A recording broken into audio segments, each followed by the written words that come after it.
N'est-ce pas, Frédéric? C'était une grande figure de la politique française dès les années 70, effectivement. Elle a été pionnière dans beaucoup de domaines. Oui. Et puis déjà, parce que c'était une femme qui arrivait à ce niveau des responsabilités politiques, c'était important, et tout un symbole, et plus qu'un symbole. Ah, absolument. Et elle a occupé beaucoup de premières places, c'est-à-dire elle était la première, par exemple, à être membre du conseil d'administration de l'ORTF. Bon, vous allez me dire, c'est pas très politique, quoique, mais lorsque le président Georges Pompidou voit la liste des gens qui se proposent pour ce poste, il raye un homme, il raye deux noms d'hommes, 3, 4, 5, et puis enfin arrive une femme, et il choisit évidemment Simone Veil, qui va entrer à ce conseil d'administration. C'est tout un symbole, évidemment. Anissa parlait de ses études de juriste, Oui, de magistrate, absolument, et puis d'institut politique. Là, elle rentre dans un institut politique. C'est là que se trouve la clé de son devenir, la clé de son avenir.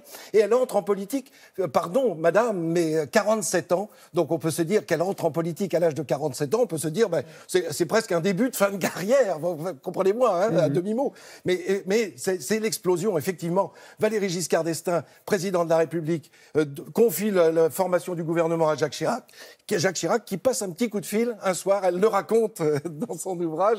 Elle dit, je suis dans un dîner, on est avec quelques amis, et puis la maîtresse de maison s'approche, me dit, il y a un coup de fil pour toi. Coup de fil, c'est Jacques Chirac qui est au bout du fil. Il lui dit, je vous propose un ministère dans mon gouvernement. Vous me donnerez la réponse demain, lui explique-t-il. Oui. Et il raccroche.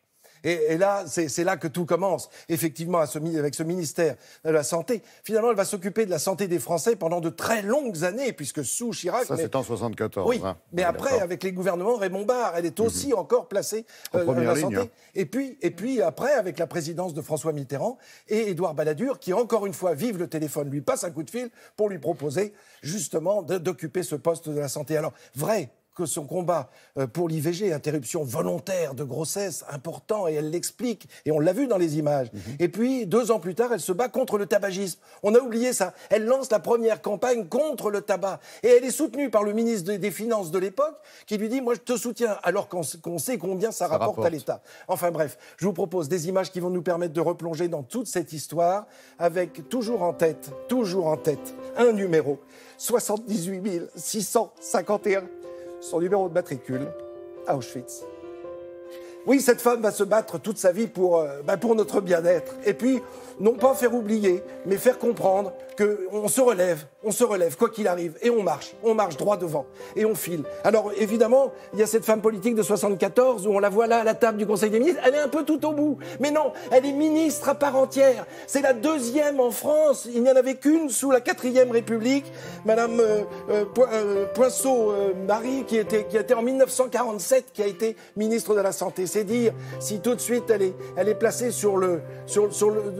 au centre de la politique. Alors là, on est à l'Europe, elle mène Giscard lui demande de mener la campagne pour l'UDF. Elle est élue députée européenne et au 3e tour, elle va même être élue présidente de ce Parlement. C'est une première. Hein. Oui, c'est une première. Ben oui. D'abord, c'est la première fois que le peuple élisait les députés européens. Avant, ils étaient nommés parmi les députés existants dans chacun des pays. Et regardez cette passation de pouvoir entre Louise Weiss, qui s'en va sur la gauche, qui laisse Simone Veil prendre la place. Pourquoi Louise Weiss? Elle était élue par sur la liste RPR.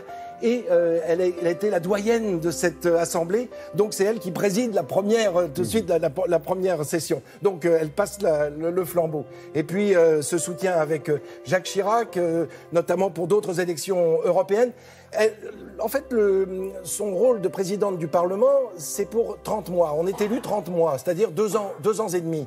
Et elle a souhaité, en 1982, faire un second mandat. Et là, pour des raisons purement politicienne, ça n'a pas pu passer. Alors, elle se dit que la politique, après tout, est-ce qu'elle ne peut pas se passer sans elle? Elle sera encore une fois auprès de François Mitterrand. Regardez, elle est à sa droite lors de ce Conseil des ministres, car elle est ministre d'État dans le gouvernement d'Édouard Balladur. C'est une première aussi. Là aussi, absolument. Et donc, c'est dire si, quels que soient les partis politiques, elle est respectée par tous. Et puis, un jour, René Monory, président du Sénat, l'a fait venir et lui dit « Voilà, j'aimerais bien que vous nommez au Conseil constitutionnel, puisqu'il faut les renouveler par tiers, vous le savez, pour 9 ans. Et c'est ce qui va achever sa carrière politique, si je puis dire. Mais il lui précise bien, il faudrait arrêter la politique. Elle dit « Ça tombe bien, j'en rêvais, j'en meurs d'envie. » Donc ce mandat de 9 ans se termine en 2007. Elle écrit alors sa biographie, son autobiographie. Et puis 2008, elle est élue à l'Académie française avec cette épée d'académicienne, évidemment, sur laquelle elle a voulu graver ce numéro de matricule 78 651. Cette épée qui vient au bout du bras, cette épée d'une femme sage, d'une académicienne, mais qui va vouloir trancher, qui va vouloir en arrêter et assassiner définitivement tous ces geôliers, tous ces donneurs de mort de la Shoah et de l'Holocauste, mais tout cela, évidemment, par les mots et par la pensée. Voilà, Simone Veil qui a marqué une véritable rupture, on va dire, dans les habitudes politiques françaises de l'après-guerre, et puis une femme qui a été aimée de tous les Français, parce que justement, elle avait un vrai discours, elle connaissait la vie et les dangers aussi de la vie. Merci beaucoup, Frédéric.